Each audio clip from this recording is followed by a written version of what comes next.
Hello everyone, welcome on my channel.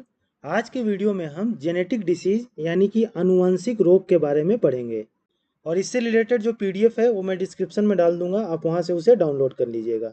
तो बिना देर किए हम वीडियो को स्टार्ट करते हैं और हम पहले ये समझते हैं कि जेनेटिक डिसीज होता क्या है, आनुवंशिक रोग होता क्या है। तो यह ऐसा रोग होता है जो एक पीढ़ी से दूसरी पीढ़ी में ट्रांसफ़र होते हैं, यानी कि फादर मदर से उनके बच्चों को ट्रांसफ़र होते हैं। तो ऐसे रोगों को हम जेनेटिक डिसीज या आनुवंशिक रोग कहते हैं। और ये रोग जो होते हैं वो डीएनए में गड़बड़ी के कारण होते हैं।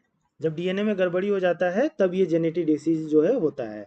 और हम इस वीडियो में जो जेनेटिक डिसीज के बारे में पढ़ेंगे वो कौन कौन से हैं, तो वो हैं colour blindness, Turner syndrome, haemophilia, उसके बाद है क्लाइनफेल्टर सिंड्रोम, डाउन सिंड्रोम और पटायू सिंड्रोम। इन सब के बारे में जो है हम डिटेल में इस वीडियो में पढ़ेंगे। तो पहला देखते हैं हम कलर ब्लाइंडनेस। कलर ब्लाइंडनेस को हिंदी में वर्णनांधता कहते हैं हम।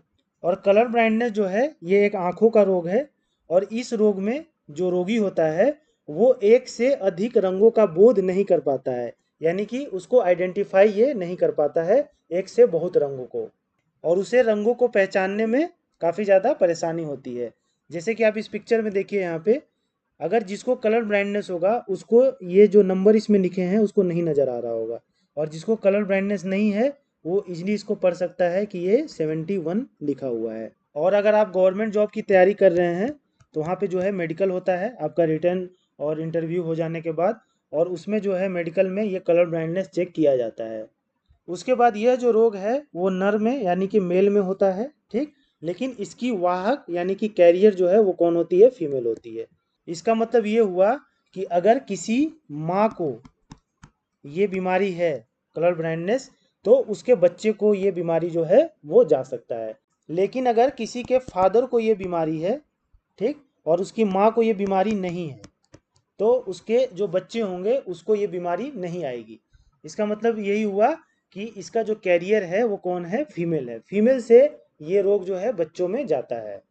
कलर ब्लाइंडनेस जो है ये 3 प्रकार का होता है, ठीक। एक होता है ड्यूटेरोनोपिया, ट्राइटोनोपिया और प्रोटेनोपिया। ये 3 प्रकार हैं इसके। ड्यूटेरोनोपिया में क्या होता है कि हरे रंग जो है उसको पहचान नहीं पाता है जो इसका रोगी होता है। ट्राइटोनोपिया में क्या होता है कि ब्लू, नीले रंग को नहीं पहचान पाता है। और प्रोटेनोपिया में रेड कलर को नहीं पहचान पाता है। तो ये ध्यान रखिएगा, क्वेश्चन यहाँ से भी पूछा जा सकता है। आगे बढ़ते हैं हम और अगला देखते हैं टर्नर सिंड्रोम। टर्नर सिंड्रोम कैसे होता है, तो अगर एक्स क्रोमोजोम एक कम हो जाता है तो ये जो है टर्नर सिंड्रोम होता है। जैसे कि 46 गुणसूत्र होने चाहिए, 46 क्रोमोजोम होने चाहिए हमारे में, जो भी सही इंसान है उसमें 46 गुणसूत्र होते हैं, ठीक। तो इसमें क्या होता है टर्नर सिंड्रोम में कि एक गुणसूत्र कम रहता है, इसमें 45 ही होता है, ठीक। और ये एक जो कम होता है वो कौन सा होता है, वो एक्स क्रोमोसोम कम होता है। इसकी वजह से जो है ये टर्नर सिंड्रोम होता है। तो आप जो है इसको बस इतना ध्यान रखिएगा कि टर्नर सिंड्रोम में 45 गुण सूत्र होते हैं और एक्स क्रोमोसोम जो है वो कम होता है। और ये जो एक क्रोमोसोम कम होता है उसको मोनोसोमी भी कहते हैं। मोनो का मतलब होता है अकेला, मतलब वन, और ये सोमी का मतलब यहाँ पे क्रोमोसोम है, यानी एक क्रोमोसोम। तो टर्नर सिंड्रोम जिसको होता है उसमें क्या होता है, तो मैंने आपको इसमें बता दिया कि इसमें एक्स क्रोमोसोम एक कम होता है, 45 ही गुणसूत्र होते हैं। और ये जो सिंड्रोम है ये किस में होता है, लड़कियों में होता है, फीमेल में, ये भी ध्यान रखिएगा। और ये सिंड्रोम में क्या होता है कि लड़कियों का कद जो है वो छोटा होता है, हाइट छोटा होता है, उनके गर्दन के पीछे जो है जो त्वचा होती है, स्किन जो होती है वो ढीली होती है। और उनमें जो है सीखने की अक्षमता होती है, मतलब मेंटली भी वो थोड़ा कमज़ोर होते हैं। और यौनावस्था में पहुंचने में समस्या होती है, यानी पुबर्टी में पहुंचने में उन्हें समस्या होती है। उनके जो जन्नांग होते हैं वो अविकसित होते हैं, इसलिए वो यौनावस्था में जो है पहुंचने में उनको समस्या होती है। तो ये सब लक्षण हैं टर्नर सिंड्रोम के। आगे बढ़ते हैं हम और अगला देखते हैं हम हेमोफीलिया। हेमोफीलिया जो है ये भी एक जेनेटिक डिसीज है, आनुवंशिक रोग है। और इसमें क्या होता है, रक्त जो है जमता नहीं है। नॉर्मल आदमी में क्या होता है कि अगर कहीं कट गया तो ब्लड जो है थोड़ी देर में जम जाता है, लेकिन जो ये हेमोफीलिया रोग के शिकार होते हैं इनमें जो है ब्लड जो है जमता ही नहीं है। और इस हेमोफीलिया रोग को जो है शाही रोग भी कहा जाता है, क्योंकि यह ब्रिटेन के शाही परिवार में खोजा गया था। तो ये भी आप ध्यान रखिएगा। और वर्ल्ड हेमोफीलिया डे जो है कब मनाया जाता है? 17 अप्रैल को मनाया जाता है हर एक साल। ये भी क्वेश्चन पूछा जा सकता है आपको स्टैटिक जीके में, तो इसको भी ध्यान रखिएगा। अगला है आपका क्लाइनफेल्टर सिंड्रोम। क्लाइनफेल्टर सिंड्रोम ये भी एक जेनेटिक डिसीज है और ये मेल में होने वाला रोग है। ठीक, ये ध्यान रखिएगा, ये मेल में होता है। टर्नर सिंड्रोम जो था वो किस में होता था? तो वो फीमेल में होता था। ठीक, और ये क्लाइनफेल्टर जो है ये मेल में होता है। और इसमें क्या होता है कि मेल में जो है गुणसूत्रों यानी क्रोमोजोम की संख्या जो है वो 46 ना होकर 47 हो जाती है, यानी इसमें एक ज़्यादा हो जाता है। टर्नर में क्या था? 45 गुणसूत्र की संख्या थी, एक इसमें कम रहता था और इसमें एक ज़्यादा रहता है। और इसमें क्या होता है कि मेल रिप्रोडक्टिव ऑर्गन जो होते हैं वो अच्छे से विकसित नहीं होते हैं इसमें।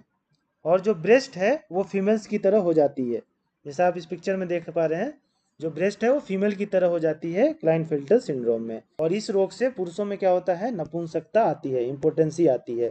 क्यों? क्योंकि इनका जो मेल रिप्रोडक्टिव ऑर्गन है ये अच्छे से विकसित होता नहीं है, उसकी वजह से नपुंसकता आती है। अगला है आपका डाउन सिंड्रोम। डाउन सिंड्रोम ये भी एक जेनेटिक डिसीज है, आनुवंशिक रोग है।